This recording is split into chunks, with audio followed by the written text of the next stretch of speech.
love you, master. दिमाग खराब हो गया तुम्हारा? मजाक कर रही है? सिर्फ बॉक्सिंग पे फोकस कर. ये नेशनल सिलेक्शंस है.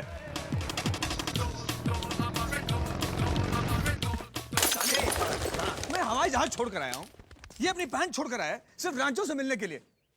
5 साल से हम उसे ढूंढ रहे हैं. जिंदा है या मर गया नहीं पता. और तुझे क्या लगता है तेरी इस फुद्दू सी शर्त के लिए वो यहाँ आएगा?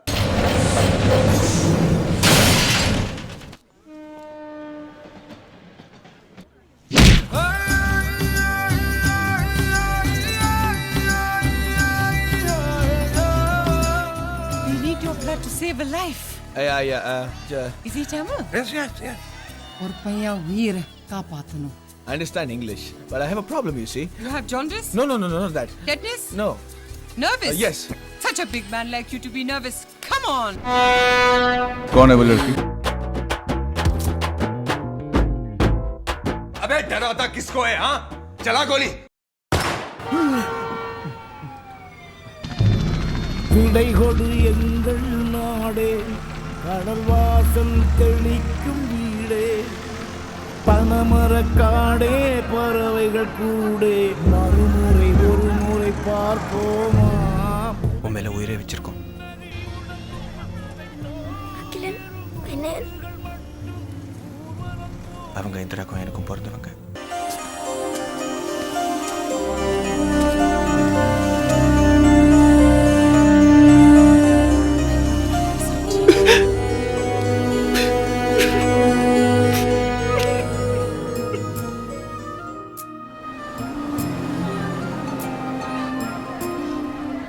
आपके लिए जो भी करूंगा दिल से करूंगा.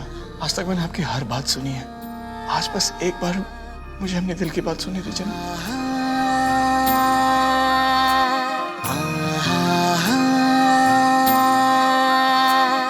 मीनू मुझसे शादी कर लो. Meenu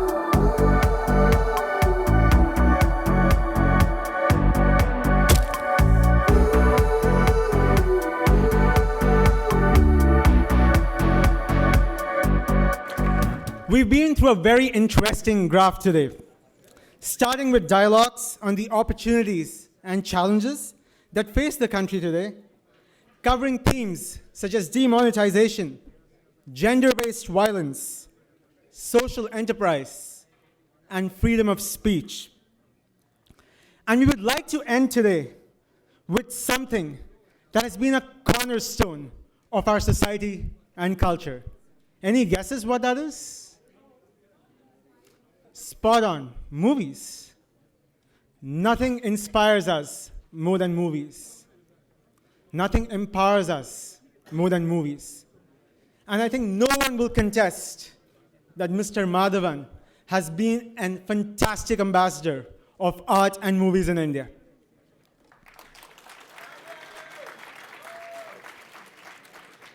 He's been one of the few actors to make the journey from the south to the north and nurture a pan-India appeal. Let me tell you something that will shock you. He's appeared in over 75 films in 7 languages. I repeat that, 75 films in 7 languages. Bravo. Including his cult classics, Rang de Basanti, 3 Idiots, and Guru. He's won 2 Filmfare Awards and has dabbled in writing and film production as well. Recently, very importantly and critically, he's been noted for his philanthropic activities and promotion of various causes such as environment, health, and education. He is particularly vocal about the protection of animals, and was awarded PETA's Person of the Year recognition in 2012. Welcome, sir.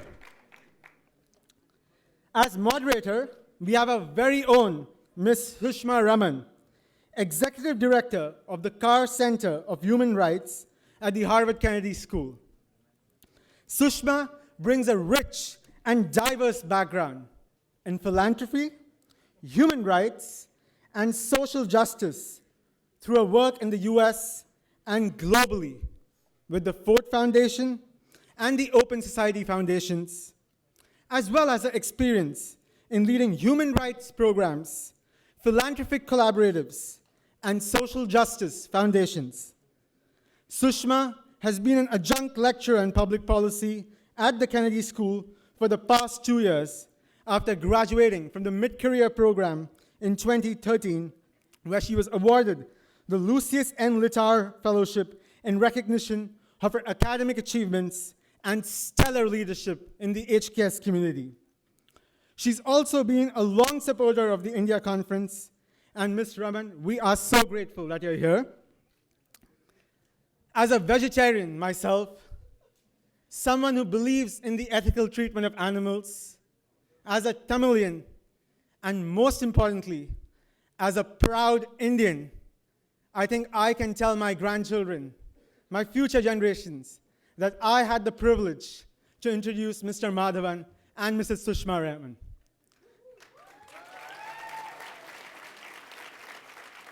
Without any further ado, let's get started and ask Maddie anything, just about anything. Thank you so much. I almost didn't recognize myself in that introduction. I will say I've heard several people, including our esteemed guest today, say, oh, I'm at Harvard, and somehow feeling a sense of honor to be here. And I have to say that the people who I know who have known the most about social issues, about public policy problems, about solutions, are those who are closest to the ground. People I've met in villages in Rajasthan, Gujarat, Tamil Nadu, all over. So yes, there are a lot of smart people at Harvard, but I have to say the people I've met with the most innovation, the most creativity, are often those, the grassroots leaders that we heard Ms. Kalki talk about, Megan talk about, and we're honored to have you here, so thank you. Thank you. So this is the format for today. We're going to, I know this is the last session, and this is what separates you from having a dinner or the evening off. Dinner? This is a sign. So I'm going to ask a few opening questions, and then we're going to open it up to the audience. I would love for us not to have parallel conversations. It's really hard to hear, both for the speakers as well as for others in the audience. We're going to take folks at the different mics, and we would ask that your question be phrased as a question with a question mark at the end. So it's not a long statement. It's not a profession of your beliefs, values, film interests. It's really a question. In the interest of time, we have very little time this evening. So I will say vanakkam. Thank you. Welcome. I think I got selected for this because I'm probably the one who's least starstruck at the Harvard Kennedy School, it seems. Or maybe it's because I'm the only Tamilian here, or the only vegetarian. So we heard in the introduction you've been described as an actor with Pan-Indian appeal. In fact, I've seen your followers on Twitter from the Philippines. You have 1.83 million followers, probably many hundred more after this evening. So tell us a little bit about how you arrived here. What was your journey? We heard such inspiring journeys earlier this evening through the Inspire series and even from Rajat Sharma and others. So share a little snapshot as to how you became this amazing actor, versatile, who has really flourished both in the South and the North. Money. That's why. Well, good evening, ladies and gentlemen. Thank you very much for this honor. I believe we're being telecast live. People are watching at home. I'm sure mom is watching me at Harvard, thinking I could have done much better for a wife than the one I have. But hey, no, I'm the luckiest man. The strange bit is that I never wanted to be an actor. I have always thought that I would live the dream that my parents had for me, be an engineer, get into IIT, IIM, and then either go abroad or like good Tambram, come and join the Tata companies and live in the same house that my father lived in. And at a very young age, I knew that I knew what I didn't want to be. And I knew that I didn't want to be an engineer who'd do a job day in and day out, 9 to 5, the same place, because I would probably end up killing somebody. So I told my dad that. I said, I'm not going to be an actor. I'm sorry, I'm not going to be an engineer. I know I don't want to be an engineer. I do not know what I want to be. And it was, I think, destiny that made me into an actor, because I studied electronics, master's in advertising and public relations. And I was conducting classes on public speaking and communication skills. And I was actually walking down the streets in Bombay when somebody met me. And I was just out of NCC, which means really short hair. And I was walking down the street, and this guy came and said, hey, I'm doing a series. It's a love story. Would you like to act in it? And I said, how much money will you pay me? Because I didn't fancy myself as an actor. I didn't look at it as an opportunity. And he said, I'm giving you a break, so no money for you. I said, I don't need the job. So he said, no, I'm very serious. We're doing this series called You Love Stories. And, we're playing, it's a love story between a convict and a blind girl. So I said, what do you want me to play? He said, I want you to play the convict. I said, why? He said, you look like one. I said, fair enough. How much money will you pay me? He said, okay, well, I'll give you nominals. I'll give you 2,000 rupees a night. I said, 2,000 rupees a night? What do you have in mind, my friend? And he said, no, we're shooting at night. And so that's what he was offering me. That's how it started. So, if I was to, people keep calling me to college and say, please tell us how to guide people into becoming part of this industry. And I can tell you my story is not one to go by at all.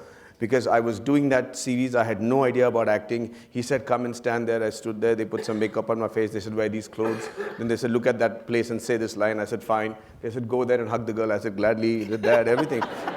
And then somebody came to wish that director all the best. Then he said, who's this guy? And he said, some weird guy. He speaks strange English and strange Hindi. And they looked at me and said, do you want to be a part of another series called Banegi Apni Baat? I said, okay, how much will you pay me? So it's exactly how it started. And then lo and behold, after 1 year, I suddenly realized people were writing about me as an actor. I was getting jobs after jobs. I never went to a producer's office. It was just meant to be destiny. And finally, I got a call from Mr. Mani Ratnam, the most proficient, I think, phenomenal director that India produced. And I got to play a main lead in his film. And that film became a blockbuster. And here I am. Amazing. So earlier today, I realized that our esteemed finance professor Akashdeep at Harvard and you grew up together. Yeah, in Jamshedpur, and heard a little bit about some of the antics. And so I'm wondering, sort of, when you were 9 in Jamshedpur, you didn't want to be an engineer, and you didn't know about being an actor. What were you thinking? What was your... When I was 9? Yeah. I was just thinking of catching tadpoles. I didn't have a plan in life. I was just... I think Akashdeep would agree, we had one of the best childhoods that you can imagine when we lived in a small town city called Jamshedpur, with every facility available to, we could play kancha, fly kites, we could, catch tadpoles, at the same time had computers at disposal. Tata was a very Victorian sort of English kind of a place. So we were exposed to all gambit of experiences there as youngsters. And I think half the reason we are what we are today is because of Jamshedpur, to a great extent. Wonderful. So, given the sort of the range of movies you've been in, you've been a brand ambassador, you've written, you've directed, what's the professional accomplishment that you're most proud of? Now that's a Harvard question, okay. But it's a soft question, it's not challenging. I haven't been asked that one before. I think the fact that most people don't understand what it takes to be part of the film industry, the fact that the only measure of success of being a part of at least the Indian film industry is the longevity. I think the biggest success, therefore, is somebody like Mr. Amitabh Bachchan, who continues to be relevant at the age of 75 after being in the industry for almost 40 years.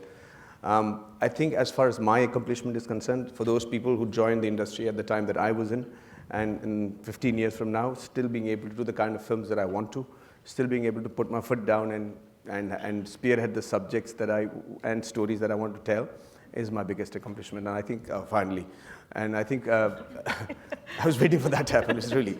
Oh, mine's gone. Yeah. So, and also to be relevant, also to be able to be the alpha male on the set after so many years and doing different varieties of films is one of the biggest assets that I have going for me. And have you ever had failures, disappointments, Oh, yeah. challenges? Oh, yeah. Because from the outside, people don't always see that. Yes, of course. I mean, it is. I think the film industry is the only industry in the world where the industry decides whether you can be part of it or not. All other businesses, you can choose to be part of it. But this creative film industry, you could be the son of the most handsome star, most good-looking heroine, or you could be from the most elitist film family, and you'll still not be accepted by the public. So there is a certain magic that only happens to a few and very few. And I think that is one of the things that makes it so unique.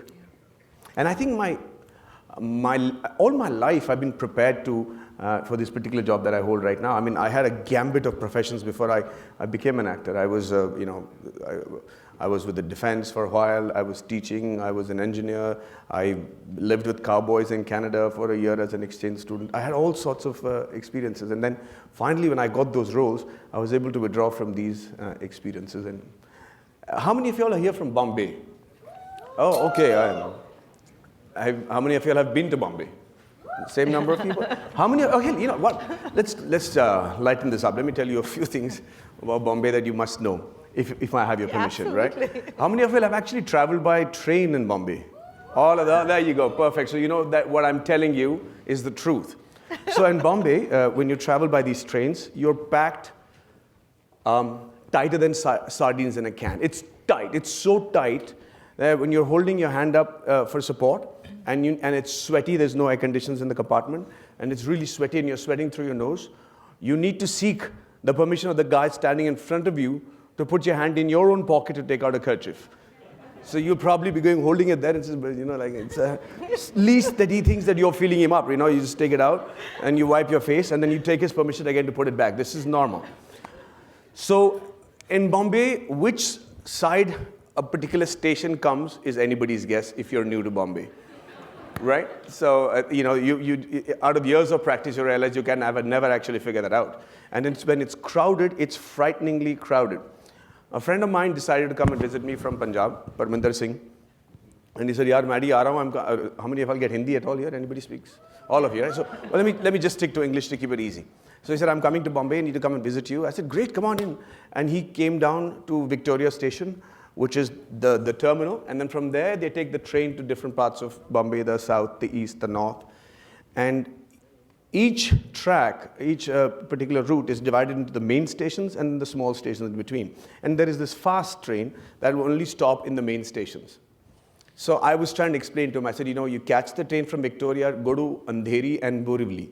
This is a fast track, so make sure that you take the slow train and come to Vile Parle, which is between Andheri and Borivali, and get off at that small station. So he said, yeah. And he's really nervous. He's coming to Bombay for the first time. Everybody looks like somebody who's going to mug him. He's really frightened, a little nervous. So he's got this bag and he's in the train. And he, as expected, takes the wrong train.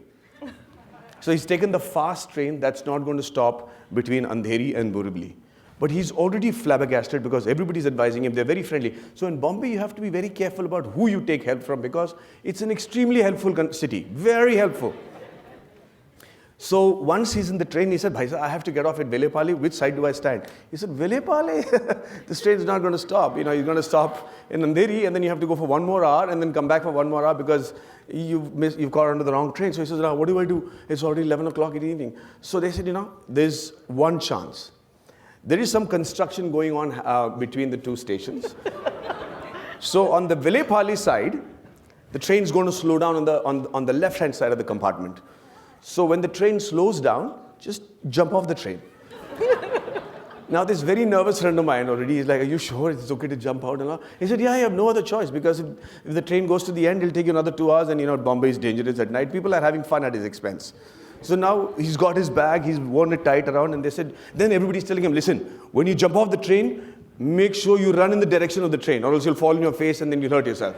So now he's even more nervous. So he said, acha. What do I? Then they said, hang on to the side and as soon as the train comes to Vilepale, goes really slow, we'll tell you, jump and run. He said, okay.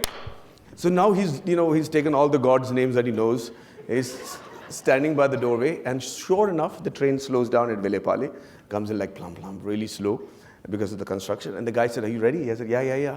And they said, jump and run. So this guy got off the train, started running really hard. And like, yeah, okay, good. And he started running so hard, the train actually slowed down quite a bit. And now he's running slightly faster than the train. And the people in the front gate, they look at him as, Acha, they're calling him, right?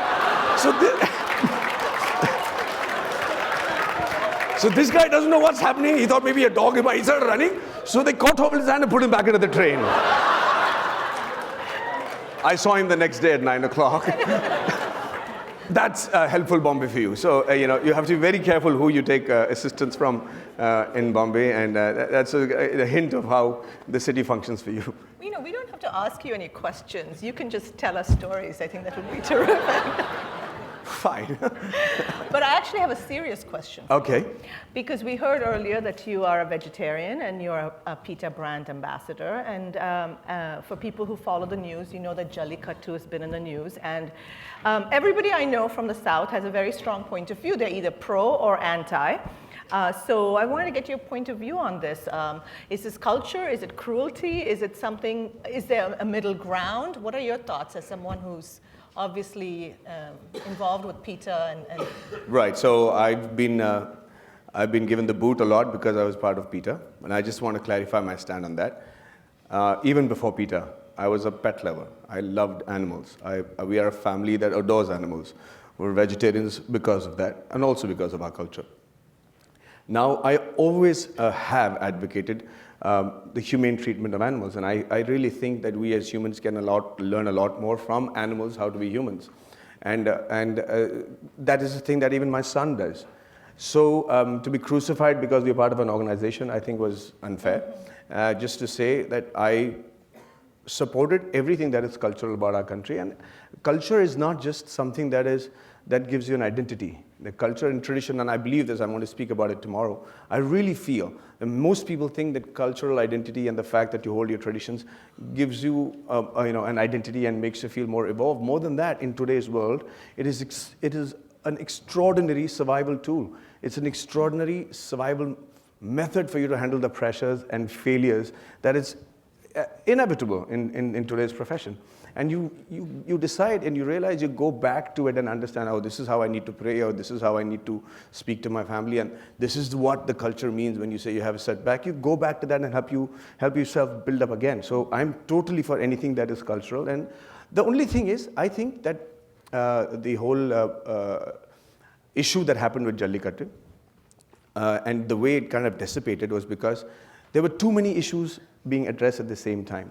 They were saying, we're fighting for our cultures, we're fighting for our cows, we're fighting against PETA, we're fighting for, Tamil Nadu's tradition, everything.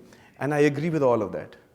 But I just think that everything has to be regulated, and it has to be in a manner that is safe for everybody.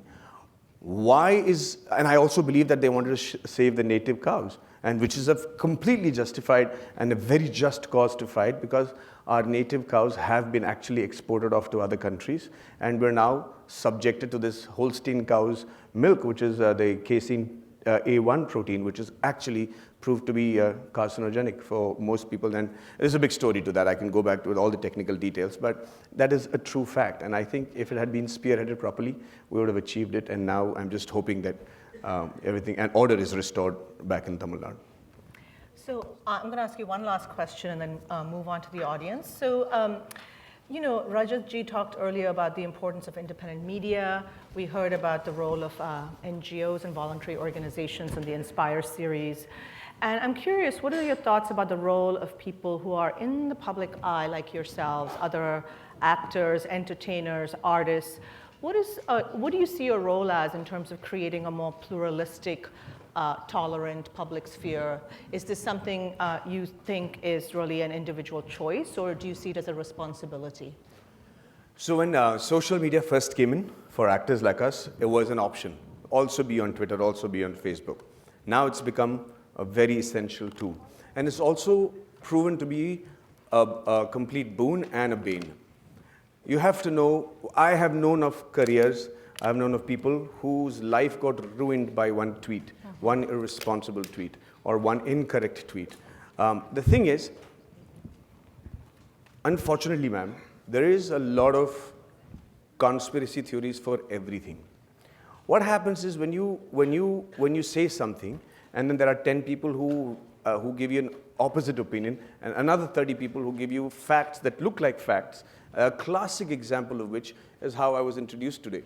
And I will tell you what I mean by that. No, it is true. It's not his fault, but the classic example is... The 7 languages? Yes, the 7 languages and 13 films.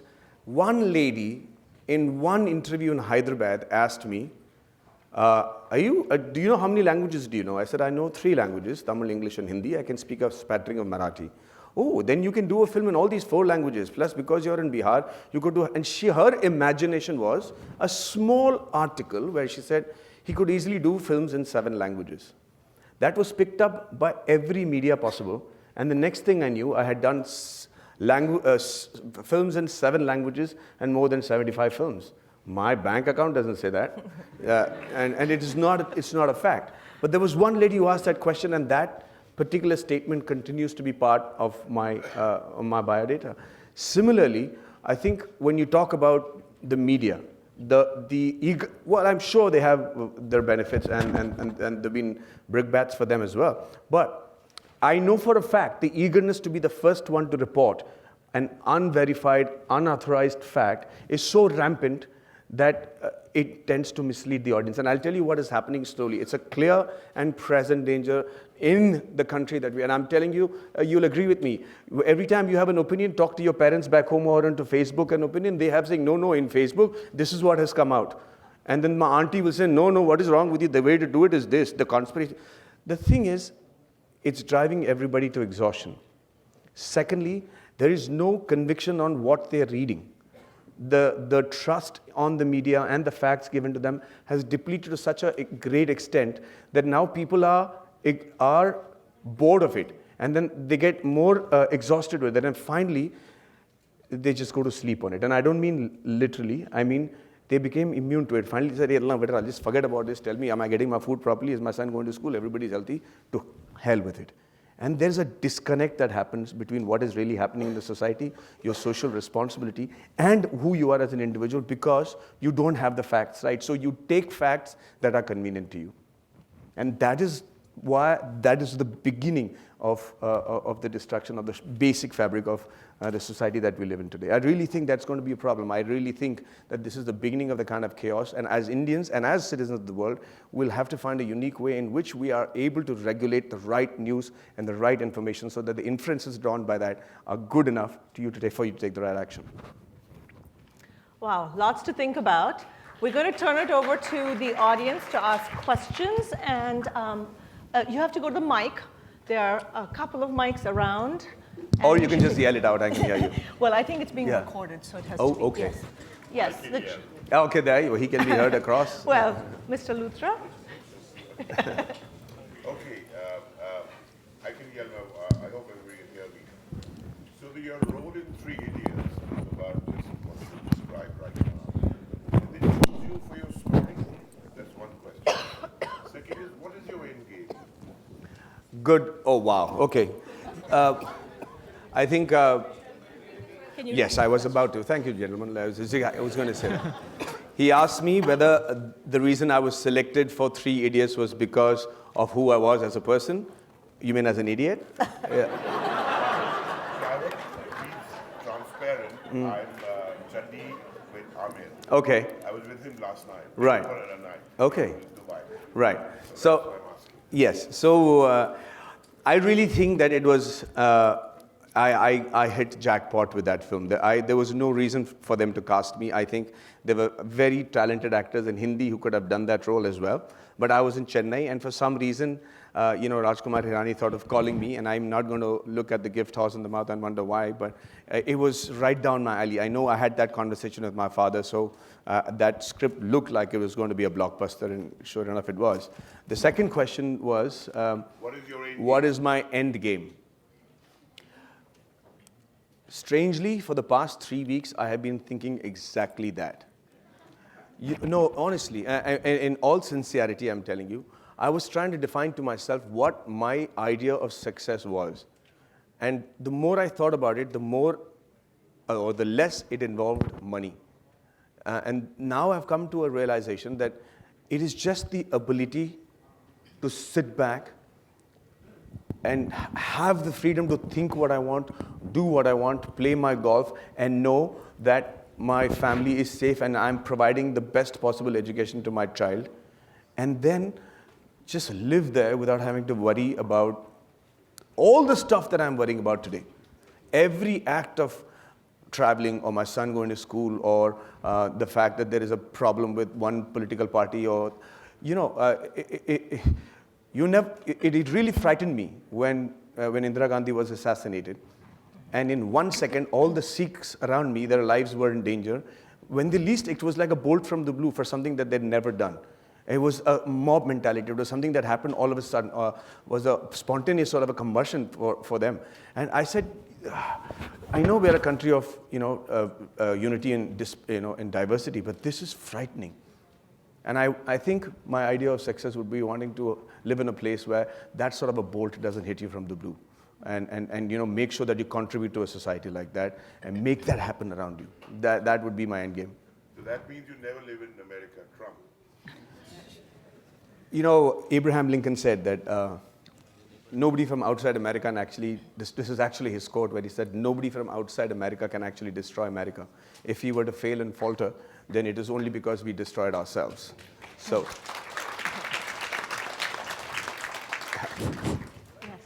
Hi, are you waving to me or you want to ask a question? Well, Yes. Really good to have you here. I'm Pranav Abraham from Boston, born and raised in Bombay, so I totally connect with whatever you said. I miss it thoroughly every single day. You're welcome to my sweat anytime you want. But my question to you, because this panelist specifically asked Maddie anything, so I'll ask you political question. Don't you think the state of Tamil Nadu right now should be governed by a leader who has been elected by the people? What are your views on it? What's happening right now in Tamil Nadu? Okay, is there any doubt about it? Of course, it has to be ruled by people who are elected by the people, right? So constitutionally, one aspect of it is absolutely right. Morally, maybe it is questionable. But what do you choose? Do you choose to follow the Constitution? In which case, what is happening is right. Or what do you do? I think can I just address the audience and you? Yeah. Okay. So I think the question here is, we are known to be a state who has sold our votes for biryani and a little bit of a drink. Well, not really. Actually, it's just biryani and yeah. So now we're bearing the brunt for it, because if these are the people that you voted for and this is how they're going to react to a situation that we are in right now, then it's very essential that we realize how and who we vote for and what we're getting in exchange for that. Absolutely. Question here, sir. Yes. Here. Yes, hi. Hi, Maddie. This is Shravan from Atlanta. My wife told me specifically to call you Maddie. So say hi from her. And the question is, you look humble, ground to earth, not... Hey, I'm a good actor, man.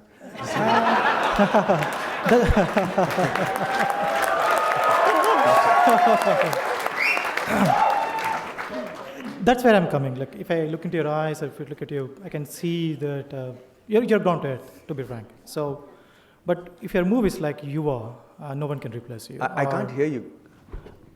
But in movies like Sakhi, Yuva, now the Kadus, how you can get into the skin so easily? Looks humble and ground to earth, very funny and humor.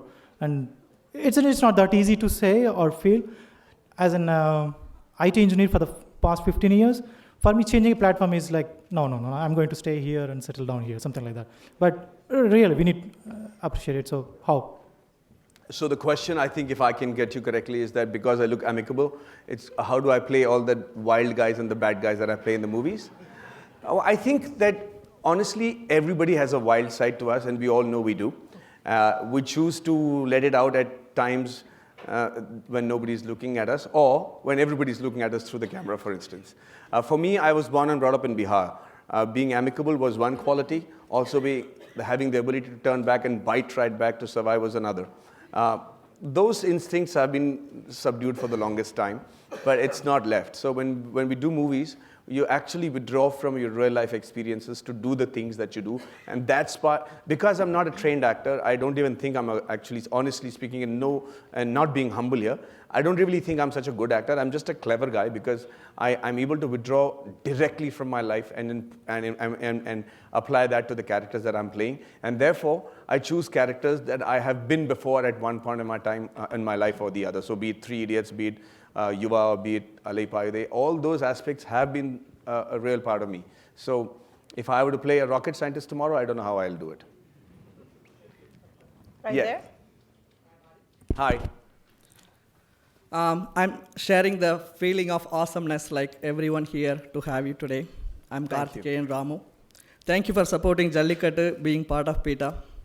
In Harvard, Department of South Asian Studies provide regular instruction on a variety of South Asian languages like Hindi, Urdu, Sanskrit, and so on. South Asia, as it emerges as global cultural, economic, and political power, a study of this language is also essential for developing a critical understanding of the diverse cultures, histories, and literatures of South Asia. There is this great initiative, Harvard Tamil Chair.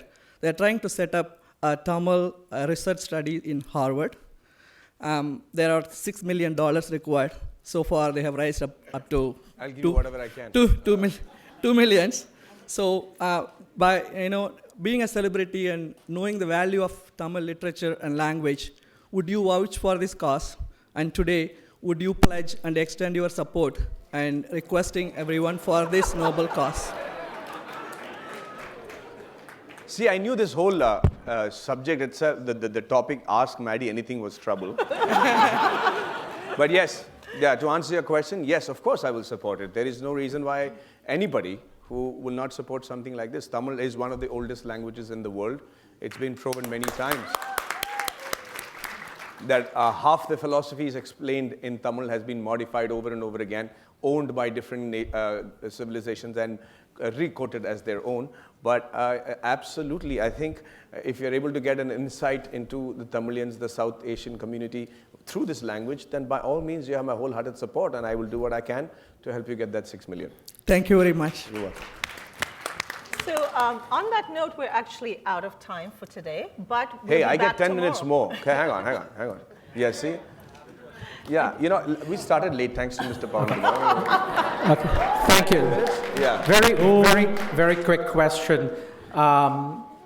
Your statements about the railways brought back memories of traveling from Dadar TT to Churchgate. So that was very evocative. Just following up on a question I had a chance to ask Mr. Rajat Sharma earlier, where when I asked him, I said, I find it disheartening that there's a real lack of freedom of speech, particularly freedom after speech. And he responded by saying that he thought there was plenty of freedom of speech. In a recent incident, Sanjay Leela Bhansali was roughed up and his set was broken because there were elements who thought that in his movie Padmavati, he was going to have a romantic dream sequence between Alauddin Khilji and Padmavati. And I would ask you, even if he had chosen to fictionalize and take some artistic license, should he, a creator, a powerhouse like Bhansali, have the right to introduce things in his movies that are not historically true, but add to the creative thrust of his film? Wouldn't that be an exercise of freedom of speech? And do you think What are your views on the fact that he was silenced and there's been such an outcry against his film, really focusing on the freedom of speech issue underlying that incident? Thank you. So, answering your question, what happened to Mr. Sanjay Leela Bhansali, I don't advocate at all. I totally condemn it, because if you have a point of view, you should put it across non-violently. Taking a bunch of goons there and physically beating him up or manhandling him is not the solution. It's never going to yield a constructive or a positive dialogue between the two parties. Having said that, we are a country, sir. We should know when freedom of speech is also responsible freedom of speech, okay? Just merely because I want to say anything that I want to does not allow me to say something infuriating that would actually challenge the stability of the society around me. Having said that, I'm not saying Mr. Sanjay Leela Bhansali was trying to say that. I'm just saying with every culture, the freedom has a different definition. And one has to be sensitive towards that. And I think, by and large, mixing this up is what is causing the imbalance. And I would like to tell you in detail about what I think as far as this is concerned. But we are a very emotional society. You can't help it. You saw how lovingly Mr. Pawan Kalyan was received today. That's how we are. That's how we do it. There is passion in how we treat our leaders. There is passion involved in everything that you do as a South Indian. You just have to be sensitive to that. I have seen many instances of communal violence where I was born and brought up. The Hindu-Muslim fights that happened, the murders that happened in the name of religion. And it all started because somebody thought it was smart enough to exercise a freedom of speech at the wrong time. That I don't advocate. I know you have the right, but say it properly. I'm not referring this to Mr. Sanjay Leela Bhansali. Even as film actors, for instance, when we do films in Tamil, I'll give you a big example. When we do films in Tamil, we can't name political parties. There are only two. So I can't, in Malayalam, there is a film where the guy says, you're part of the Congress and you guys did so and so for so many years. That was allowed. In Tamil Nadu, I can't do that. It'll merely instigate a whole new set of problems at the cost of me making a movie. Similarly, in Tamil industry, I don't know how many of you all watch Tamil films here. How many of you all? Yeah, okay. So tell me if you agree with me. In Tamil cinemas, it's really okay for you to condemn women and sing the kind of songs that they do, demeaning them, saying, you always break guys' heart, you guys want everything wrong, and kind of just saying that, boys are being victimized is a very predominant feeling in Tamil cinema. You'll never see a film like that happen in Hindi, which is successful. It's culturally totally different. But then if you address it at the wrong time, it becomes a problem. So I just think, coming back to your original question, I totally disagree the way he was treated, and he should be given the freedom of... The worst part was, nobody really knows what the script is. It was assumed, it was imagined, and it is an action was taken on it, which is even more irresponsible than the freedom of speech. Should we take a moment? Say that again? Yeah, we have how many minutes now? Say that again? Hello. Okay. Hello? Okay, Maddie. So my last question, hi everybody, my name is Sumain Solanki and I am from Delhi. And I am not very aware about Jallikattu and all that, and you are a part of PETA as well. And then there are so many celebrities who are a part of PETA. And irony of this all that is that we are the country that we are #1 in the world in the beef exports, sir. I can't hear you, sorry. We are the country in #1 in the world in beef export. Okay. So what PETA is doing and what other activists are doing for this concern, and they are behind the Jallikattu and other different festivals, all that. So you have a very valid question, brother, but I'm not the one to answer that. In the sense that I'm not part of PETA in that sense. I'm advocating the cause of vegetarianism and humane treatment to animals. But the question that you're asking me has such an amazing backstory to it that we have to understand that we are responsible for what is happening. When the Holstein cows were found to be producing carcinogenic milk in New Zealand and Australia, and they got rid of their Jersey cows because of that, and they found out that, do you know the history behind the cows? So basically, there was surplus of these cows that had in Europe, where they were producing 80 liters of milk instead of the 21 liters of Jersey cows and 8 liters of the Desi Sehwal cows and all the cows that we had. So those cows were imported to India thinking that's the best thing to do to solve the milk shortage problem that we were having in India, not realizing that that milk had the worst protein possible, and that's the reason why diabetes became such a big issue in India, where type 2 diabetes, type 1, all sorts of diseases. So now it was a blind, non-research decision taken by the government to say, hey, let's get these cows in, and then they realized much later. So the export of the cows was the biggest tragedy, because the best cows that we had, we exported to Brazil. And they have our Desi cows right now, and they have specialized that cow, and now we have to pay through our nose for the sperm of those cows to impregnate our cows. That is the sad part of the story. Beef export is I'm sorry, look at me, man, I'm an actor. What are you asking me these questions for? I'm just saying that I have no information on the beef export. I don't even eat it, and I'm against it. So here's the best part: don't have beef. That's all I can tell you. Thank you. Let's move on over there, because 0 minutes, huh? Sorry. Yeah, sorry. One more question. How does it feel to elope with brides in movies? That is wrong on so many levels, brother. Whose bride are you talking about? My bride?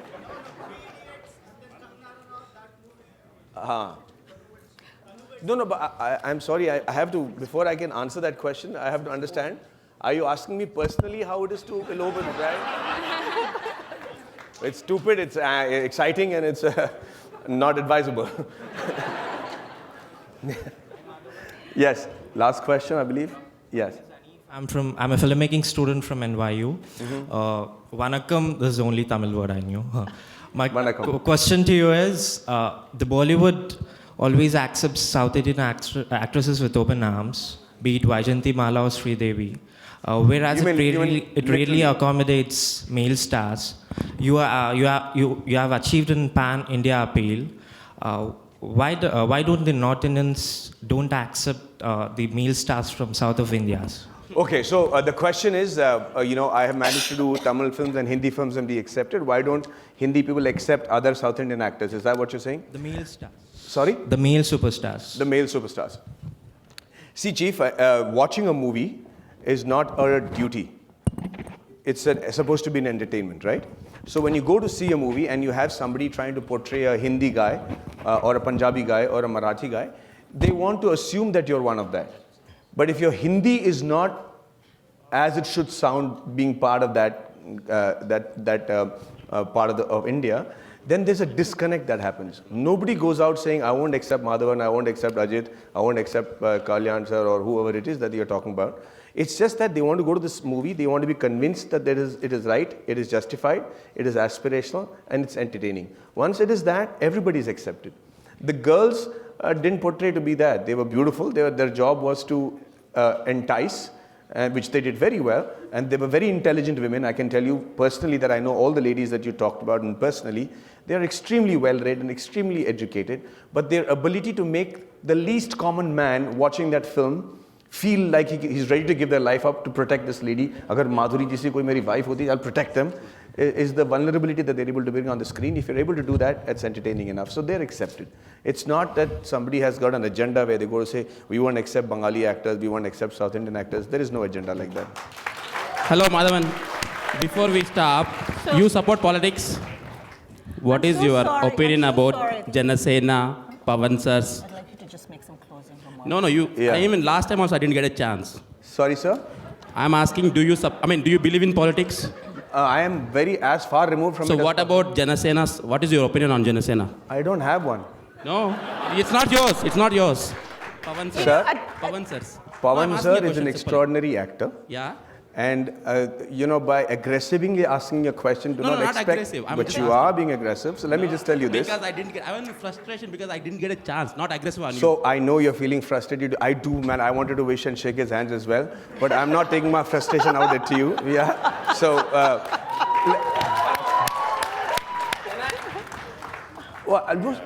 you know what? I'm still going to be giving you... Give us 2 minutes, my friend. Thank you. We will all be happy and loving right now. I will take it from you after the show. Please. That's still a threat. Thank you so much. Thank you so much. It was lovely having you here. And I'm sure we'll continue the conversation tomorrow. So thank you. Thank you so much. Thank you, guys. Thank you. Can you take a